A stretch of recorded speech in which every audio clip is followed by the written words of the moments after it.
नमस्कार विद्यार्थी मित्रांनो. तर पहा मुलांनो, आपण आजच्या लेक्चर मध्ये मसावी लसावी हा टॉपिक सुरू करत आहोत.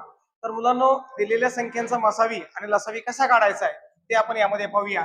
तर मुलांनो, सर्वात अगोदर मसावी म्हणजे काय आणि लसावी म्हणजे काय हे आपण समजावून घेऊ. तर मसावी म्हणजे असं असतं, महत्तम सामायिक विभाजक, म्हणजे त्याला आपण अवयव देखील म्हणतो. आणि लसावी म्हणजे काय, लघुत्तम सामायिक विभाज्य.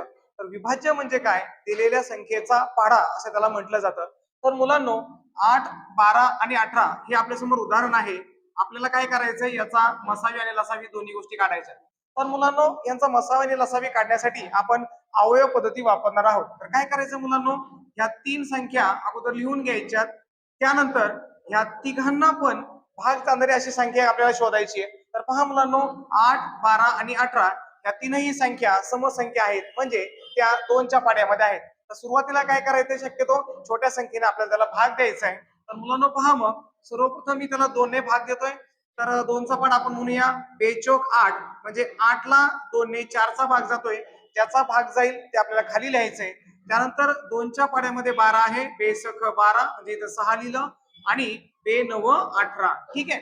तर आता पहा मुलांनो, यानंतर खाली मला 4, 6 आणि 9 अशा तीन संख्या त्या ठिकाणी मिळालेल्या आहेत.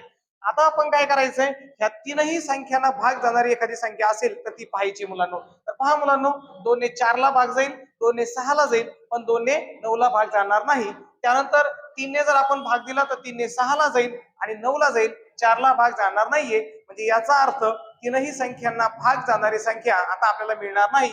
म्हणून मग आपल्याला काय करायचंय, अगोदर त्याचा मसावी लिहून घ्यायचा आहे. तर मुलांनो, मसावी म्हणजे असं आहे, मोठ्यात मोठा सामायिक विभाजक. तर आता या संख्याने म्हणजे 2 हे संख्येने काय होतंय, 8 ला पण भाग जातोय, 12 ला भाग जातोय आणि 18 ला पण भाग जातोय.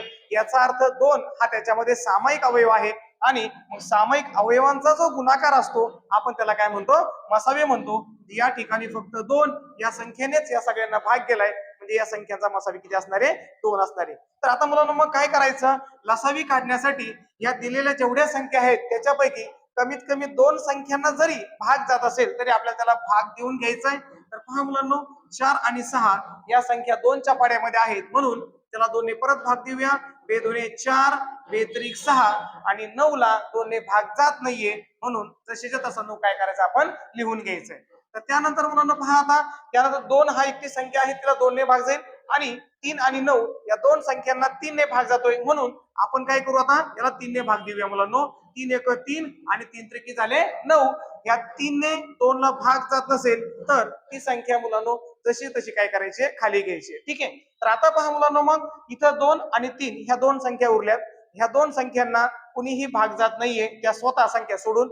आणि मग काय करायचं, 2 ला 2 ने भाग जातोय आणि 3 ला 3 ने भाग जातोय, एकट्या संख्येला भाग द्यायचा नाहीये. तर मुलांनो, लसावी म्हणजे काय, आता हे जे सर्व अवयव आहेत या सगळ्या अवयवांचा गुणाकार म्हणजे आपण काय घेत असतो, लसावी घेत असतो. तर पहा मुलांनो, मग सर्व अवयव म्हणजे कोण, त्यामध्ये मसावीचा अवयव सुद्धा असतो. म्हणजे काय झालं, 2 गुणिले 2 गुणिले 3 गुणिले 2 गुणिले 1. 1 गुणिले आहे तो नाही घेतला तरी चालेल, आणि शेवटची संख्या राहिली मुलांनो किती, 3. म्हणजे जेवढे अवयव त्या ठिकाणी आलेले आहेत त्या सगळ्या अवयवांचा गुणाकार म्हणजे आपल्याला काय मिळतो, लसावी मिळतो. तर पहा मुलांनो, मग 2 दुणे 4, 4 त्रिक 12, 12 दुणे 24 आणि 24 त्रिकी झाले मुलांनो 72. म्हणजे या संख्यांचा लसावी किती आहे, 72. तर अशा पद्धतीनं अवयव पद्धतीने आपण दिलेल्या संख्यांचा मसावी आणि लसावी शोधू शकतो.